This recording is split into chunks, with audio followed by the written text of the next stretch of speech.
Bonjour, dans cette vidéo nous allons commencer l'intégration continue, voilà, avec Jenkins.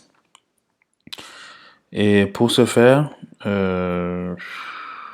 j'ai un petit code de rien du tout. C'est un code Spring Boot généré, il n'y a pas grand chose dedans. Voilà, comme je code plus Spring Boot, donc mes exemples se baseront sur du Spring Boot. Ceux qui utilisent d'autres frameworks peuvent suivre les mêmes étapes et faire la même chose. Alors, j'ai ajouté un test unitaire bidon dedans.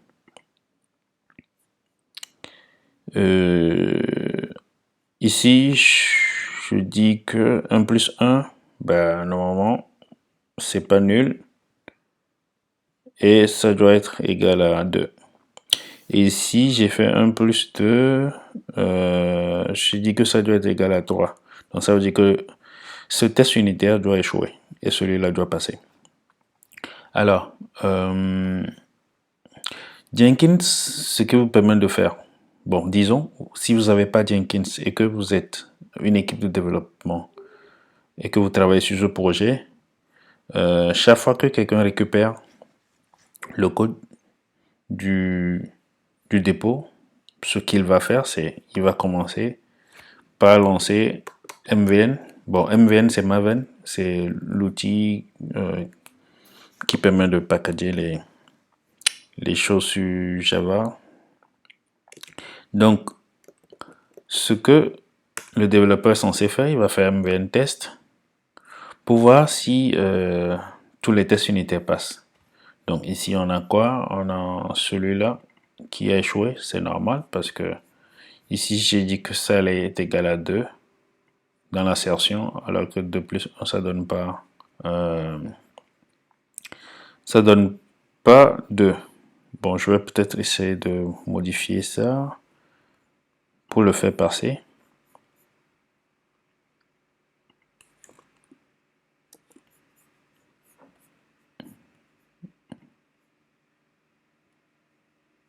Voilà. Donc, je vais récupérer.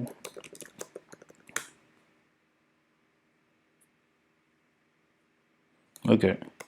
Donc, ce qu'on fait, c'est on fera ça. On lancera le test. Lorsqu'on a ce projet, on va lancer le test. On va dire, ok, ben, le code que James a mis, ça n'a pas fait de régression, donc c'est bon. Et après, on va utiliser MVN package pour avoir notre livrable. Donc ça me fait quoi? Ça me fait 2 étapes que je dois faire manuellement à chaque fois que je récupère le code du dépôt central. Donc c'est ce que les autres devs aussi vont faire pour s'assurer que le code des autres ne, je sais pas, non, le code des autres n'a pas cassé ce qu'il a fait. Voilà. Donc l'intégration consiste à faire ce travail par Jenkins. Voilà. Quand quelqu'un push un code, on peut même configurer Jenkins pour que quand quelqu'un push un code, ça déclenche automatiquement ces actions que je fais manuellement. Ce qu'il faut comprendre, c'est Jenkins, il ne devine pas ce que vous voulez faire. C'est à vous de lui dire ce que vous voulez faire. Donc là, par exemple, j'ai fait 2 choses. J'ai lancé le test et après, j'ai créé le package. Donc c'est exactement la même chose que je vais aller dire à Jenkins de faire. Donc ça veut dire que Jenkins, il doit avoir Maven, parce que là, actuellement, moi j'ai Maven, c'est pourquoi j'ai cette commande-là. Et si j'ai Maven, je lui dirai première étape, lance le test. Seconde étape, fais le package. Crée le package. Voilà. Donc, déjà, j'ai 2 choix pour avoir Maven sur mon Jenkins. Soit je me connecte sur la machine de Jenkins, j'installe le Maven, ou soit il y a une configuration qui permet d'installer les outils. c'est dans administration.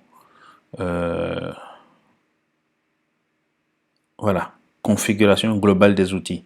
Donc ça permet à ce que Jenkins puisse lui-même installer les outils qu'on veut utiliser. Donc vous voyez, par défaut il a du Git, mais actuellement moi je suis en train d'utiliser Maven, donc je vais faire ajouter Maven, je l'appelle Maven 3 6 3. Bon, je peux changer les versions, donc il y en a plein, et lui va l'installer de façon automatique. Donc ça, c'est la configuration des outils. Je peux lui faire configurer aussi Docker si je veux. Donc le Maven, je le configure là. Si j'ai du Gradle, je le configure là. Et maintenant que j'ai du Maven, je peux... Bon, je crée un nouveau projet. Hein. Allez, on y retourne. Je peux prendre la version SSH parce que j'ai la clé partagée. Voilà. Je dis Spring boot. Je prends un freestyle project. Donc, je peux dire, voilà ce qu'il faut cloner. La branche master. Et voilà. Je dis, ok, si quelqu'un lance le job, voilà les actions qu'il faut faire. C'est au niveau du build. Donc, je peux ajouter une étape. Donc, actuellement, j'ai fait ça et j'ai fait ça. Ça me fait 2 étapes. Ce que je vais faire, c'est je vais ajouter l'étape maintenant. Ici, il me dit invoquer les cibles. Je zoome un peu pour que vous voyez. Invoquer les cibles Maven de haut niveau. Puisque j'ai configuré l'outil Maven, donc je peux lui dire d'utiliser l'outil qui est global pour mes commandes. Voilà, vous voyez, c'est ce que j'ai ajouté tout à l'heure dans les tools qui est là, Maven 363. Donc Maven, ici j'aurai la commande et le goal. Ici j'avais mis quoi? Test. Donc si je mets ici test, c'est comme si je disais à Jenkins de faire MVN test. Le MVN, il va le trouver ici, celui que je lui ai dit d'installer. Donc je peux dézoomer, sauver, et quand je lance le build, si je clique ici, je pourrais voir la console, il récupère le code, ouais, il installe Maven. Parce que dans le tool de façon globale, je lui ai dit, ok, prends-moi la version 3.6.3. Et là, je viens de lui dire de l'utiliser. Donc, il a lancé la commande ici. Alors, elle est où la commande? Voilà. Il a lancé la commande MVN test. Donc, ouais, c'est normal. Il récupère les éléments du dépôt central. Et il va me lancer mon test.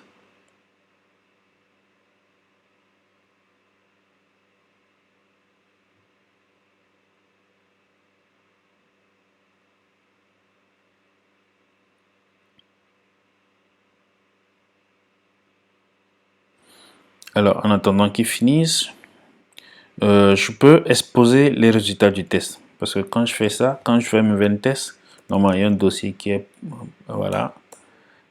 Et dans ce File Report, j'ai les résultats de mes tests qui sont là. Donc, je peux dire à Jenkins de me les exposer. Alors, je ne l'ai pas en tête. Je vais regarder ça. Jenkins, show, ça s'appelle encore comment? J'ai encore oublié. Voilà.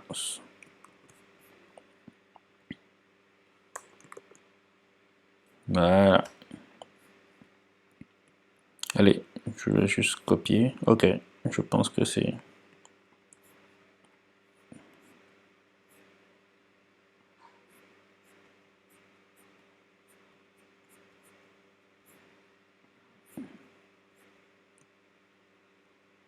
Ok.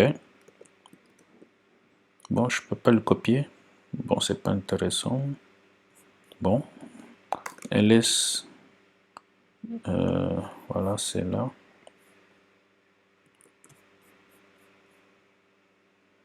Étoile.xml. Étoile.xml. C'est bon alors. Ok, j'espère que qu'il a terminé. Toujours pas. Bon, je vais le configurer en attendant. Donc actuellement, j'ai mis une étape de build. Donc je peux dire à la suite du build, qu'est-ce qu'il faut faire. Donc à la suite du build, je peux lui dire de me collecter les informations à propos du test. Parce que je peux voir ce qui s'est passé dans le test. Le résultat des tests, au fait. Voilà. Voilà, le premier. C'est ça. J'ai my dummy test. Voilà. Il me met les résultats. Le temps, le nombre de tests, ceux qui ont échoué. Donc je peux dire à Jenkins. Alors, il est où? Voilà, comme j'utilise du D-Unit, publier les rapports des résultats de D-Unit. Donc si je sélectionne ça, je peux juste lui passer le chemin. Non, c'est pas ça le chemin. Le chemin, c'est ça. Étoile.xml. Voilà. Sauvegarder. Ok, il a fini de lancer. Quand c'est bleu, c'est que voilà, le build est passé avec succès. Je peux relancer encore pour qu'il me collecte cette fois-ci les résultats de test. Et comme cette étape est passée, je peux rajouter mon autre étape qui est le Maven package. Mais bon, cette fois-ci, je vais skipper les tests. Package, -d, skip, test. Voilà. Donc, je vais prendre la même chose. Je vais les configurer. Voilà, première étape. Deuxième étape, je vais encore invoquer Maven. Et cette fois-ci, je vais faire celui-là. Sauvegarder. Voilà. Voilà. Donc, la commande que j'ai mis précédemment, ça fait que j'ai maintenant les résultats du test qui sont là. Voilà. Vous voyez, ce qui est dans le fichier XML est remonté ici. La durée, le nombre de tests qui sont passés. Quand je clique dessus, je vois que celui-là est passé avec succès, l'autre aussi est passé avec succès. Donc, normalement, cette commande, par contre, quand je l'exécute, j'ai un package jar qui est créé et qui est là. Donc, si je dis à Jenkins de faire la même chose, lui aussi va créer le package jar. Donc, ça veut dire qu'il va faire deux étapes. La première, c'est lancer le test, c'est là. C'est là. Et quand les tests seront OK, il va passer à la seconde étape où il va lancer voilà, la commande qui est là. Vous voyez un peu, donc c'est ce que vous faites manuellement que vous demandez à Jenkins de faire.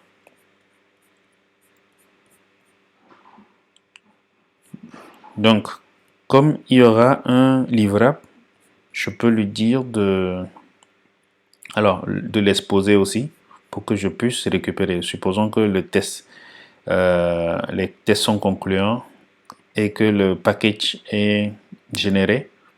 Si, comme on appelle, l'Ops veut le déployer, bah, il faut qu'il puisse récupérer ça facilement.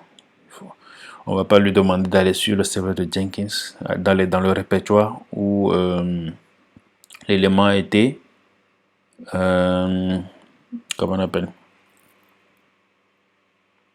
Ouais, les actions ont été menées pour aller récupérer les livrables. Vous voyez, là, j'ai fait répertoire de travail, je suis dans le répertoire de travail. Donc, si je fais target, normalement, j'ai le fichier qui est généré qui est là. Voilà, comment on appelle? Les tests sont là.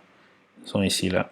Ce que je peux faire, c'est, ouais, il y a aussi une instruction configurée qui expose directement les livrables.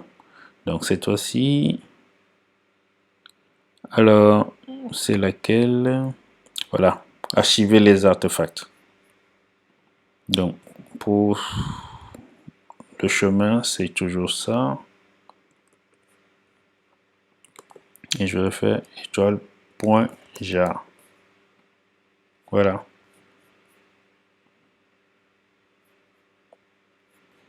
Ah, on a aussi un tableau de sympa des tests ici. Si je relance, cette fois-ci, j'aurai le résultat de test et j'aurai le jar aussi directement sur la page.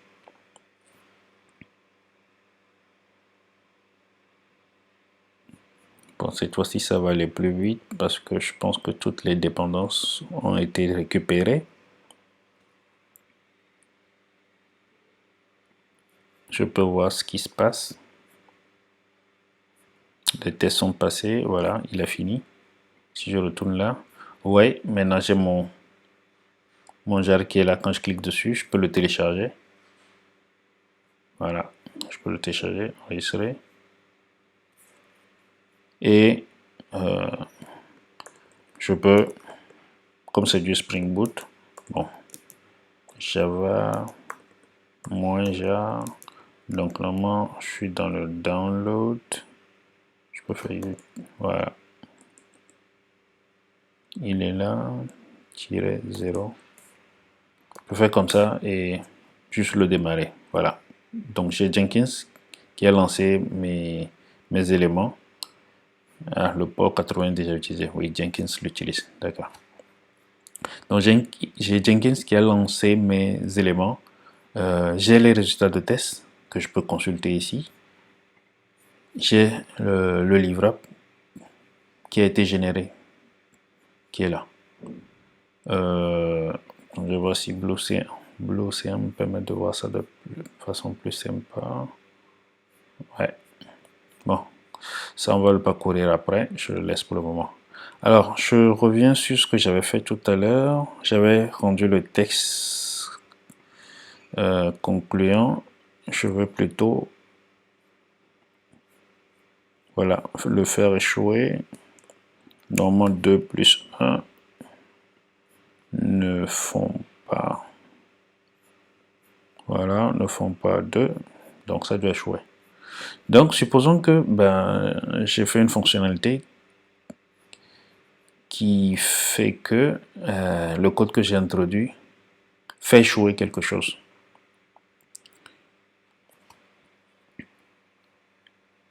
Normalement, cette étape de Jenkins qui build, ça se fait automatiquement. Je vais vous montrer comment ça se configure dans une autre vidéo.